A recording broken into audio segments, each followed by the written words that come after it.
آپ یہ چاہتے ہیں کہ آپ کا مائنڈ ہمیشہ آپ کے کنٹرول میں رہے اور آپ اسے اپنی مرضی کے مطابق کام لے سکیں۔ اگر آپ یہی چاہتے ہیں تو اس ویڈیو کو آخر تک ضرور دیکھیے گا۔ آج میں آپ کو ایک کہانی سناؤں گا۔ اس کہانی میں آپ کی زندگی سے جڑے ہوئے کچھ راز چھپے ہیں جو آپ کے بہت کام آئیں گے۔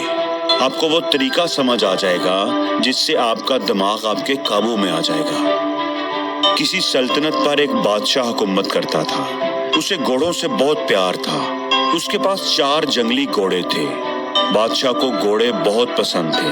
بادشاہ چاہتا تھا کہ کوئی ان گھوڑوں کو اچھے سے ٹرین کر دے تاکہ بادشاہ ان پر سواری کر سکے، لیکن بدقسمتی سے کوئی بھی ٹرینر انہیں ٹرین نہیں کر پا رہا تھا۔ جب بھی کوئی ٹرینر ان پر سواری کرنے کی کوشش کرتا، وہ گھوڑے اسے زمین پر گرا دیتے۔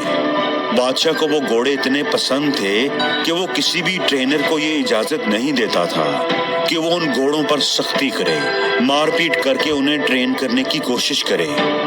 بادشاہ نے اپنی سلطنت میں یہ منادی کروا دی تھی کہ جو کوئی بھی ان گھوڑوں کو اچھے سے ٹرین کرے گا اسے 1 لاکھ سونے کے سکے انعام میں دیے جائیں گے۔ اس انعام کے لالچ میں کئی لوگ آئے، لیکن گھوڑے سے گر کر اپنی ٹانگیں، اپنی ہڈیاں تڑوا بیٹھے۔ پھر ایک دن ایک نوجوان ٹرینر بادشاہ کے دربار میں آیا اور کہا کہ میں آپ کے گھوڑوں کو ٹرین کر سکتا ہوں، لیکن میری 2 شرطیں ہیں۔ بادشاہ تھوڑا حیران ہوا۔ خیر، اس نے پوچھا کہ بتاؤ کیا شرطیں ہیں تمہاری؟ ٹرینر بولا کہ میری پہلی شرط تو یہ ہے کہ ان گھوڑوں کو ٹرین کرنے کے لیے مجھے 1 سال کا وقت دیا جائے، اور میری دوسری شرط یہ ہے کہ مجھے ایک کافی بڑی اور کھلی جگہ دی جائے جس میں میں ان گھوڑوں کے ساتھ رہوں گا۔ میں ہی ان گھوڑوں کی دیکھ بھال کروں گا اور ان کے کھانے پینے کا انتظام کروں گا۔ اس جگہ کے ارد گرد کافی اونچی دیوار ہونی چاہیے تاکہ کوئی بھی اندر آ کر مجھے ڈسٹرب نہ کر سکے۔ بادشاہ نے سوچا کہ جہاں اتنا کچھ کیا ہے وہاں یہ بھی کر کے دیکھ لیتا ہوں۔ بادشاہ نے ٹھیک ہے، تم کل سے آ جانا، تمہاری ساری شرطیں پوری کر دی جائیں گی۔ وہ ٹرینر وعدے کے مطابق کل آ گیا اور سبھی گھوڑوں کو ایک بڑے سے باڑے میں لے جا کر کے اس نے چھوڑ دیا، کھلا چھوڑ دیا۔ اب وہ 4 گھوڑے باڑے کے اندر ادھر ادھر دوڑنے لگے۔ اب ٹرینر نے کیا کیا کہ باڑے کی دیوار کے ساتھ ساتھ دوڑنے لگا۔ کچھ دیر دوڑ بھاگ کرنے کے بعد اس نے گھوڑوں کو چارہ کھلایا، پانی پلایا، خود بھی کھانا کھایا اور آرام سے اسی باڑے میں لیٹ گیا۔ گھوڑے اب بھی باڑے کے اندر آزاد تھے، کسی کو کوئی رسی نہیں باندھی گئی تھی۔ شام کو وہ ٹرینر پھر اٹھا اور باڑے کی دیوار کے ساتھ ساتھ دوڑنے لگا۔ جب وہ دوڑتا تھا تو گھوڑے بھی ادھر ادھر بھاگتے تھے۔ جب شام ہوئی تو اس نے گھوڑوں کو کھانا کھلایا، پانی پلایا، خود بھی اپنا کھانا کھایا، گھوڑوں کو رسی سے باندھا اور خود بھی ان کے ساتھ ہی زمین پر چٹائی بچھا کر سو گیا۔ صبح ہوئی تو ٹرینر گھوڑوں کو کھول کر باڑے میں بھاگنے لگا۔ اب یہی اس کا روز کا معمول تھا۔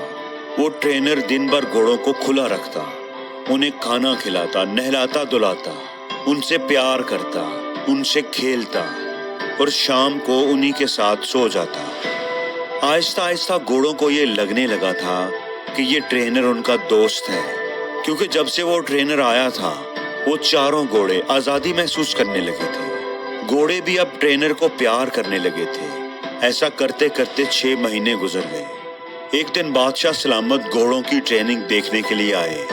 بادشاہ نے دیکھا کہ باڑے میں آگے آگے ٹرینر دوڑ رہا ہے اور اس کے پیچھے پیچھے گھوڑے دوڑ رہے ہیں۔ بادشاہ کو اس کی ٹریننگ پسند آئی، وہ واپس چلے گئے۔ جب 1 سال پورا ہو گیا تو بادشاہ کو پیغام بھجوایا گیا کہ گھوڑے بالکل ٹرین ہو چکے ہیں، بالکل ریڈی ہیں۔ بادشاہ خوشی خوشی انہیں دیکھنے کے لیے آیا۔ جب بادشاہ وہاں پہنچا تو ٹرینر نے باری باری 4 گھوڑوں کو لگام ڈال کر ان پر سواری کر کے دکھایا۔ سبھی گھوڑے آرام سے باڑے کے کنارے کنارے دوڑ لگا رہے تھے۔ کسی گھوڑے نے بھی ٹرینر کو گرانے کی کوشش نہیں کی۔ بادشاہ نے پوچھا کہ یہ تم نے کیسے کیا؟ ایسا تو کوئی بھی نہیں کر سکا، تم نے یہ خاص کام کیسے کیا؟ ٹرینر نے کہا کہ پہلے میں ان کے ساتھ رہ کر، ان کو آزادی دے کر ان کا دوست بن گیا، میں نے ان کا اعتماد حاصل کیا، پھر میں ان کے ساتھ دوڑتا تھا تو یہ بھی میرے ساتھ ساتھ دوڑتے تھے، پھر آہستہ آہستہ میں نے ان کی پیٹھ پر کاٹھی رکھنے کی کوشش کی